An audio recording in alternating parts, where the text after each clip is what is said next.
Antes de iniciarmos, já se inscreva no canal, deixe seu like, comente e compartilhe nossos vídeos. Assim você ajuda o canal a continuar crescendo e chegando a cada dia mais longe.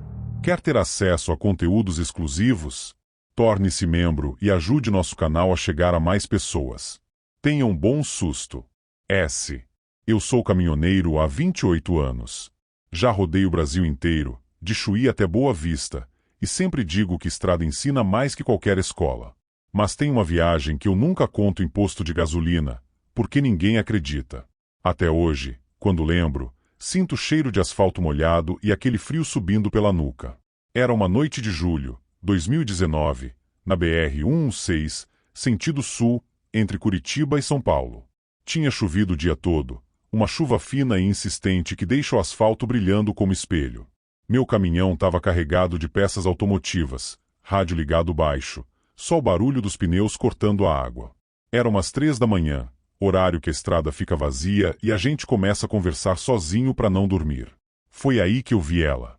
No acostamento, molhada da cabeça aos pés, uma mulher de vestido branco, longo, daqueles antigos. Ela não estava pedindo carona com o braço levantado. Só ficou parada, olhando para mim. Quando o farol bateu nela, juro por Deus que ela não tinha sombra. O coração deu um salto, mas eu sou daqueles que não deixa ninguém na estrada.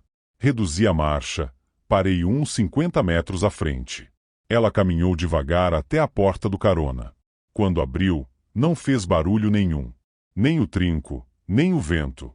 Entrou e sentou como se já tivesse feito aquilo 1000 vezes. O cheiro dentro da cabine mudou na hora. Cheiro de terra molhada e flor de laranjeira. Forte demais.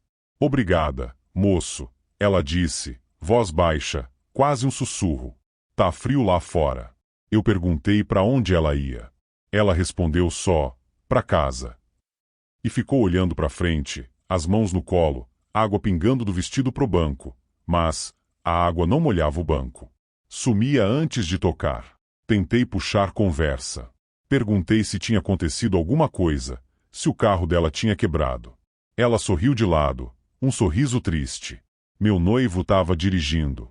A gente brigou feio. Ele bebeu. A curva veio. A gente capotou 3 vezes. Eu morri ali mesmo, no banco da frente. Ele sobreviveu. Casou de novo 2 anos depois. Eu ri nervoso. Achei que era brincadeira macabra. Mas quando olhei pro lado, ela estava me encarando. Os olhos eram pretos, completamente pretos, sem branco nenhum. Você é o primeiro que para em 14 anos, ela sussurrou. Foi quando o caminhão começou a ficar gelado. Um frio que entrava no osso. O rádio, que estava tocando sertanejo, começou a chiado e saiu uma voz de homem gritando, distante, como se viesse de dentro de um poço. Desce. Desce agora. Ela não pode ir embora. Eu senti o volante tremer nas minhas mãos. Olhei pro retrovisor e vi, atrás de nós, um carro destruído, capotado, as luzes de alerta piscando fracas na chuva. Um Gol antigo, amassado como papel. O mesmo carro que estava na minha frente segundos antes. Não existia mais. A mulher virou a cabeça devagar, quase 180 graus, como se o pescoço não tivesse osso.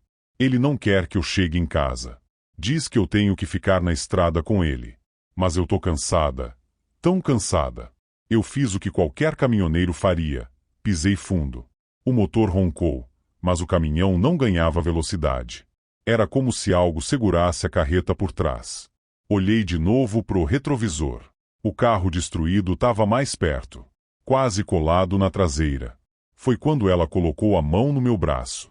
A mão estava gelada. Gelada demais. Senti meus dedos formigarem e, por um segundo, vi o meu próprio braço apodrecendo, a carne caindo. Eu gritei. Berrei feito criança. Puxei o freio de mão, abri a porta e pulei para fora enquanto o caminhão ainda andava devagar. Caí rolando no asfalto molhado. Quando levantei, o caminhão estava parado uns metros à frente, as luzes acesas, motor ligado e vazio. As 2 portas abertas. Ninguém dentro. Eu corri até lá tremendo. Quando entrei, o banco do carona estava seco. Nenhum sinal de água. Só um cheiro fraco de flor de laranjeira ainda no ar. Desde aquela noite, Eu nunca mais paro para ninguém na BR-116 depois das 2 da manhã. E tem uma coisa que eu descobri depois, conversando com outros caminhoneiros velhos. Vários já viram a noiva da 116. Sempre de vestido branco. Sempre molhada. Sempre dizendo que vai para casa. E o pior, alguns que deram carona, nunca mais foram vistos. O caminhão aparece dias depois, estacionado no acostamento, motor frio, sem ninguém dentro. Eu tô vivo. Mas às vezes, em noites de chuva, quando tô rodando sozinho, eu ainda sinto aquele cheiro de flor de laranjeira dentro da cabine. E eu rezo para nunca mais sentir. Meu nome não importa. Faz mais de 20 anos que vivo na estrada, levando carga de um estado para outro. Já enfrentei assaltos, tempestades, acidentes e noites em que a neblina era tão grossa que eu mal conseguia enxergar o capô do caminhão. Sempre fui daqueles que dizem que tudo tem explicação. Até aquela viagem. Era uma madrugada de inverno. Eu transportava peças industriais do interior do Paraná para o Mato Grosso do Sul. O trecho era praticamente deserto. Durante quase 2 horas eu não vi um único carro vindo na direção contrária. Só o ronco do motor e o barulho constante dos pneus no asfalto. O rádio chiava sem parar. Tentei sintonizar alguma estação, mas só conseguia ouvir uma mistura de estática e vozes distantes. Achei que fosse por causa da região sem sinal. Pouco depois das 2 da manhã, comecei a sentir um frio estranho dentro da cabine. O ar-condicionado estava desligado. Olhei para o painel. Tudo normal. Foi quando vi alguém parado no acostamento. Era um homem usando uma roupa muito antiga. Parecia um uniforme cinza, desses que a gente vê em fotos antigas. Ele fazia sinal com a mão, pedindo carona. Pensei em seguir viagem. Caminhoneiro aprende cedo que parar em estrada deserta pode ser perigoso. Mas havia algo naquele homem que me fez reduzir. Ele não parecia machucado. Também não parecia nervoso. Só estava ali, esperando. Abri o vidro alguns centímetros. Vai para onde? Ele respondeu com uma voz baixa. Só até a próxima entrada. Abri a porta. Ele subiu sem agradecer. Sentou no banco do passageiro. Foi então que percebi uma coisa. Durante todo o tempo, ele não olhou para mim uma única vez. Ficou encarando a estrada. Achei estranho, mas continuei dirigindo. Uns 5 minutos depois tentei puxar conversa. O senhor mora por aqui? Nenhuma resposta. Olhei rapidamente para ele. Continuava imóvel. As mãos estavam apoiadas sobre as pernas. Foi aí que notei outro detalhe. As roupas dele estavam completamente secas. Mas o chão da cabine começou a ficar molhado. Olhei de novo. A água parecia escorrer debaixo das botas dele. Era como se estivesse pingando sem parar. Olhei para o teto procurando alguma infiltração. Nada. A água vinha apenas do lado dele. Meu coração começou a acelerar. Liguei a luz interna da cabine. Quando a claridade acendeu, não havia nenhuma gota. O chão estava seco. Desliguei a luz. O barulho das gotas voltou imediatamente. Ploc, ploc, ploc. Respirei fundo e tentei me convencer de que era o caminhão vibrando. Continuei dirigindo. Mais alguns quilômetros. Então ele falou. Sem virar o rosto. Reduza na curva. Olhei para frente. A curva ainda estava longe. Mesmo assim, aliviei o pé. Quando entrei nela, vi um caminhão atravessado ocupando quase toda a pista. Se eu estivesse na velocidade anterior, teria batido em cheio. Consegui frear a tempo. Meu corpo inteiro tremia. Olhei para o passageiro. Como o senhor sabia? Silêncio. Passei pelo acidente lentamente. Assim que voltei para a reta, olhei outra vez para agradecer. O banco estava vazio. Pisei no freio imediatamente. Parei no acostamento. Desci com a lanterna. Olhei em volta. Não havia ninguém. Nenhuma pegada. Nenhuma porta aberta. Nada. Era impossível alguém descer de um caminhão em movimento sem que eu percebesse. Fiquei ali alguns minutos tentando entender.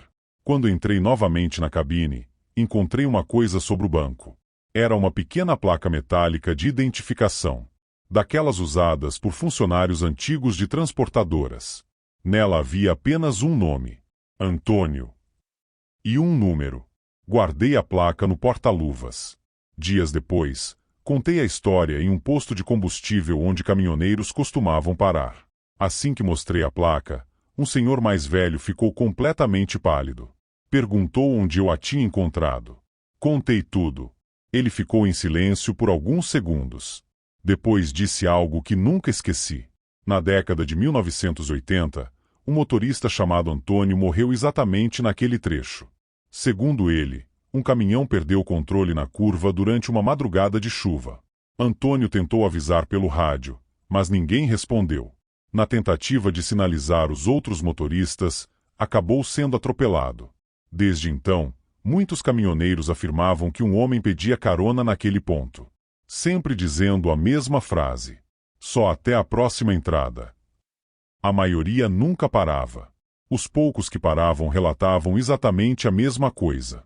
O frio, o silêncio, a água pingando dentro da cabine, e o aviso antes da curva. Voltei diversas vezes por aquela estrada. Nunca mais encontrei aquele homem. Mas até hoje, sempre que passo por aquele trecho durante a madrugada, diminuo a velocidade antes da curva.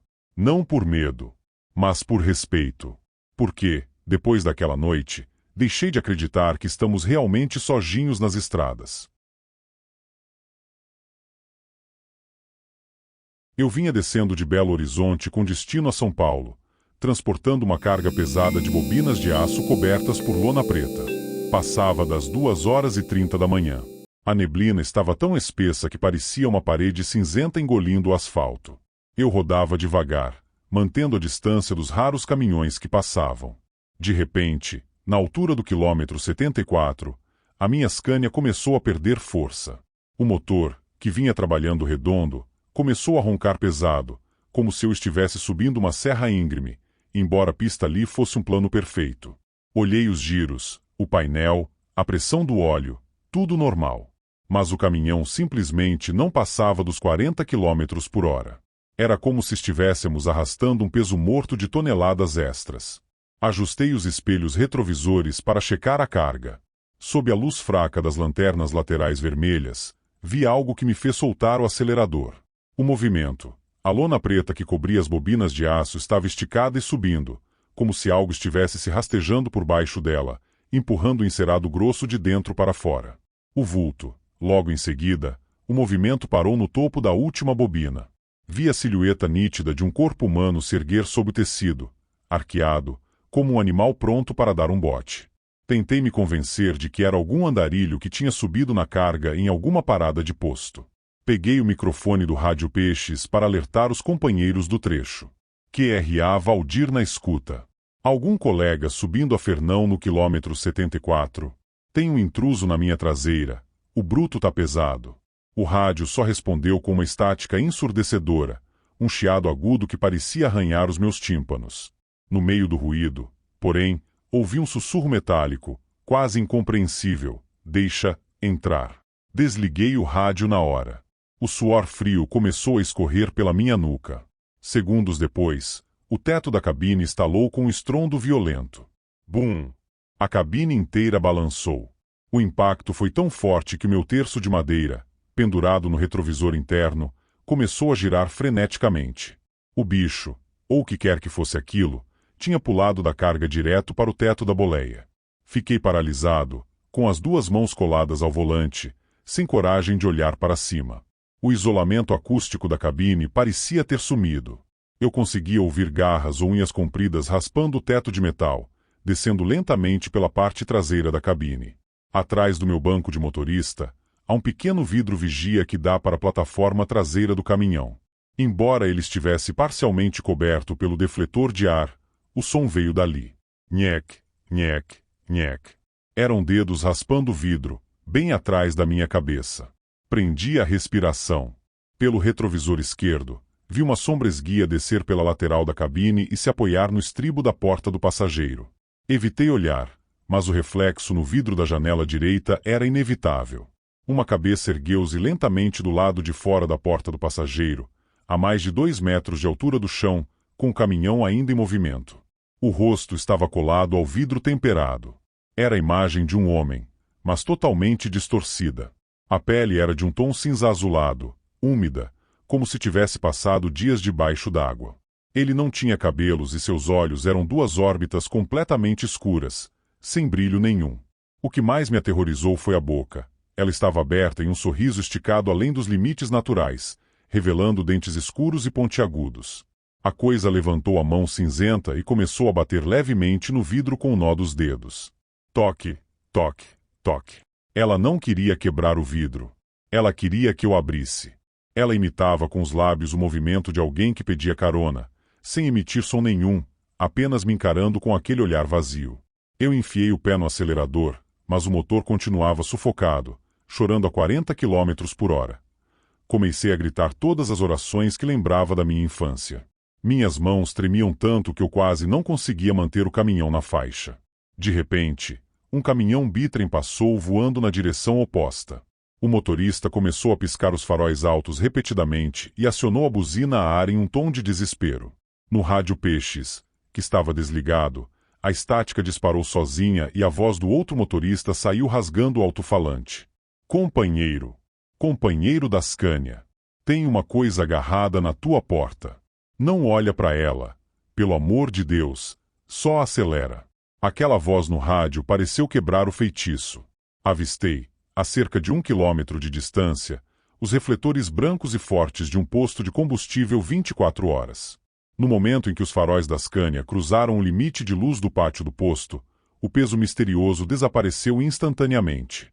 O motor deu um estalo e os giros subiram de uma vez, roncando alto com toda sua potência original. A sensação de opressão na cabine evaporou como fumaça. Parei o bruto de qualquer jeito perto das bombas de combustível. Desci da cabine com as pernas bambas, quase caindo no chão. O frentista do turno da noite, que vinha caminhando com uma prancheta na mão, parou no meio do caminho. Ele estava pálido, apontando para a lateral do meu caminhão com a mão trêmula. Amigo, o que era aquilo? Perguntou ele, gaguejando. Assim que você apontou na entrada do posto, um vulto cinzento, comprido, pulou da sua cabine direto para a canaleta de escoamento e sumiu no matagal da rodovia. Fui até a porta do passageiro.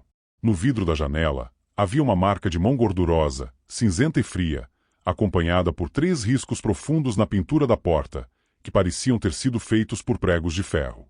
Até hoje continuo fazendo minhas viagens e sustentando minha família na estrada. Mas mudei minhas regras. Não rodo mais depois da meia-noite em trechos de serra ou neblina. Se o sono bate ou o caminhão pesa misteriosamente, eu encosto no primeiro posto que encontrar. Aprendi da pior forma que, na solidão do asfalto, nem toda carona que viaja com você foi convidada a entrar. Eu nunca acreditei em fantasma de caminhão. Achava que era papo de velho para passar o tempo no posto. Até aquela madrugada na BR-040, perto de Conselheiro Lafayette, Minas Gerais. Era fim de maio, frio danado, neblina baixa cobrindo a serra. Eu estava voltando vazio de Belo Horizonte para o Rio, com pressa de chegar em casa pro aniversário da minha filha. Meu Scania estava roncando firme, farol alto ligado, quando vi no retrovisor um par de faróis amarelos bem atrás de mim. Bem colado. Pensei que era outro caminhoneiro com sono. Diminuí um pouco para ele ultrapassar. Mas o filho da mãe não ultrapassava. Só ficava ali, colado na minha traseira, faróis amarelos antigos, daqueles de caminhão velho. Olhei de novo. Era um Mercedes-Benz antigo, daqueles vermelhos com faixa branca, modelo dos anos 80. O estranho é que eu conhecia aquele caminhão. Meu pai dirigiu um igualzinho por quase 20 anos. Aumentei a velocidade. Ele aumentou junto. Quando tentei reduzir, ele encostou ainda mais. Foi aí que eu vi. A cabine dele estava vazia. Não tinha ninguém no volante. Meu corpo inteiro gelou. De repente o rádio do meu caminhão começou a fazer um chiado alto e, no meio da estática, saiu uma voz rouca, igualzinha à do meu pai. Filho, não dorme não, a curva da morte tá vindo. Eu senti o sangue parar nas veias. Meu pai morreu exatamente nessa mesma serra, em 1997, quando o freio do caminhão dele falhou na curva perigosa do quilômetro 72. Dizem que ele ainda tentou controlar, mas o bicho capotou e caiu no precipício. Olhei pro retrovisor de novo. Agora o caminhão fantasma estava do meu lado, emparelhado. O motorista era o meu pai. Mas não era. O rosto dele estava pálido, os olhos fundos, sangue escorrendo da testa. Ele olhou para mim e apontou para frente, desesperado. A curva veio. Eu conhecia ela. É famosa por tirar vidas. O caminhão fantasma acelerou de repente e entrou na minha frente, cortando meu caminho. Por instinto, eu pisei no freio com tudo. Meu Scania derrapou no asfalto úmido, mas parou a poucos metros da mureta. O caminhão do meu pai, porém, ele continuou. Vi ele descendo a serra em alta velocidade, faróis tremendo na neblina. Quando chegou na curva, os freios guincharam de um jeito que não parecia deste mundo. O caminhão capotou no mesmo lugar onde meu pai morreu. Rolou o precipício abaixo e sumiu na escuridão. Silêncio total. Eu fiquei parado no acostamento quase 1 hora, tremendo, fumando um maço inteiro de cigarro. Quando finalmente criei coragem e desci um pouco a serra com a lanterna, não tinha nenhum caminhão destruído lá embaixo. Nem marca de pneu. Nada. Só tinha uma coisa. No acostamento, exatamente onde eu parei, tinha uma placa velha de metal toda enferrujada, caída no mato. Nela estava escrito à mão com tinta branca: "Não durma, filho. Ele ainda segue quem dorme no volante." Desde aquela noite eu nunca mais dirijo cansado. E tem uma coisa que eu reparo sempre: quando tô rodando nessa serra de madrugada e começo a sentir sono, aparece no retrovisor um par de faróis amarelos antigos, bem coladinho atrás de mim. Eu não olho mais. Apenas agradeço em voz baixa e continuo acordado.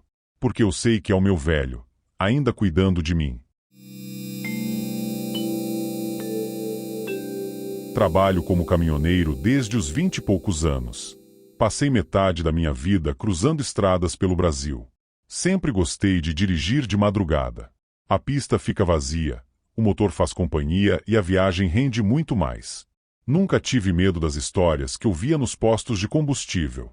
Motoristas juravam ter visto mulheres de branco, crianças no acostamento, vultos atravessando a pista.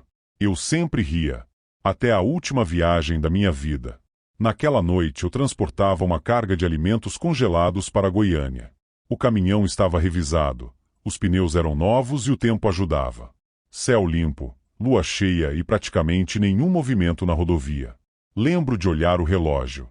Eram exatamente 2h17. Depois disso, minha memória fica estranha. É como se alguém tivesse apagado alguns minutos da minha cabeça. A única coisa de que me lembro é de um clarão muito forte vindo na direção contrária. Achei que fosse um caminhão com farol alto. Pisca. Escuridão. Quando abri os olhos, continuei dirigindo normalmente. Olhei o painel. Tudo parecia funcionar. O motor fazia o mesmo ronco de sempre. Até pensei: devo ter cochilado por um segundo. Abri a janela para espantar o sono. O vento estava gelado. Segui viagem. Alguns quilômetros depois comecei a notar um congestionamento incomum. Vi luzes vermelhas piscando ao longe. Viaturas. Ambulâncias. Um caminhão dos bombeiros. Pensei: mais um acidente. Reduzi a velocidade. Enquanto passava pelo local, senti um aperto estranho no peito. O caminhão destruído parecia exatamente igual ao meu. Mesma cor. Mesmo modelo. Mesmo adesivo na porta. Sorri sozinho. Que coincidência. Continuei olhando. A cabine estava completamente esmagada. Os bombeiros trabalhavam em silêncio. Um policial fazia o trânsito seguir lentamente. Foi quando enxerguei a placa. Era a minha. Naquele instante minhas mãos congelaram sobre o volante. Olhei novamente para o painel. Meu caminhão parecia inteiro. Olhei pelo retrovisor. O baú ainda estava lá. Tudo normal. Balancei a cabeça. Estou cansado. Só podia ser isso. Passei devagar pelo acidente. Vi um corpo coberto por um lençol branco ao lado da cabine destruída. Uma das mãos estava para fora. Usava exatamente o mesmo relógio que eu. O mesmo anel de casamento. Até uma cicatriz no dedo indicador. Meu estômago virou. Parei alguns metros à frente. Desci correndo. Ninguém parecia me notar. Passei por 2 policiais. Eles continuaram conversando como se eu nem existisse. Cheguei perto dos bombeiros. O que aconteceu? Nenhuma resposta. Falei mais alto. Ei!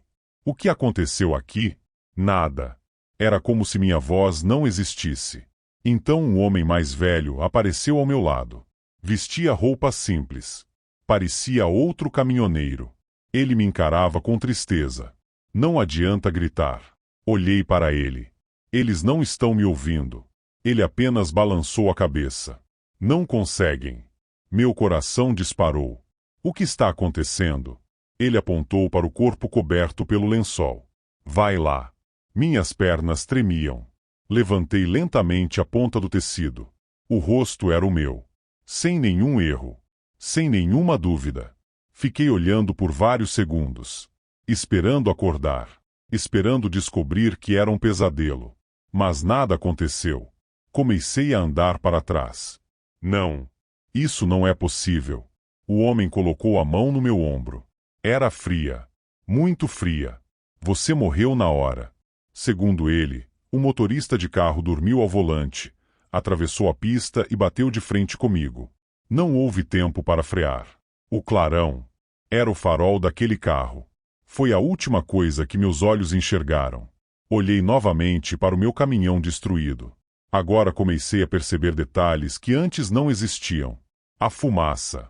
O cheiro de diesel. O silêncio absoluto. Como se o mundo inteiro estivesse distante.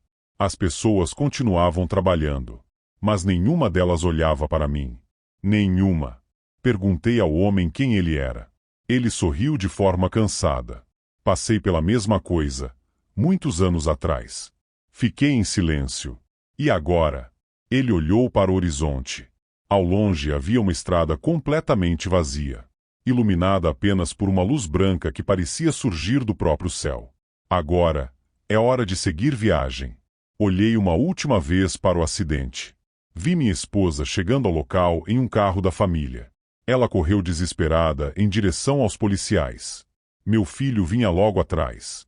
Nunca vou esquecer o grito dela quando reconheceram meu corpo. Quis abraçá-la. Quis dizer que eu ainda estava ali. Mas minhas mãos atravessavam o ar. Não havia mais nada que eu pudesse fazer. O homem começou a caminhar pela estrada iluminada. Depois de alguns segundos, olhou para trás. Nenhum caminhoneiro gosta de abandonar a carga. Mas existe uma viagem que todos nós fazemos sozinhos. Respirei fundo pela última vez. Olhei para minha família. Pedi perdão em silêncio por todas as vezes em que prometi voltar cedo e não consegui. Depois segui aquele desconhecido. Enquanto caminhávamos, ouvi ao longe o ronco de um motor. Era familiar. Muito familiar. Desde então, dizem que alguns caminhoneiros que passam por aquele trecho, sempre às 2h17 da manhã, veem um caminhão idêntico ao meu vindo na direção contrária. Ele passa lentamente, com os faróis acesos. O motorista levanta a mão em um cumprimento silencioso e desaparece na curva seguinte. Se isso acontecer com você, não tente seguir esse caminhão. Porque, se conseguir alcançá-lo, talvez já seja tarde demais.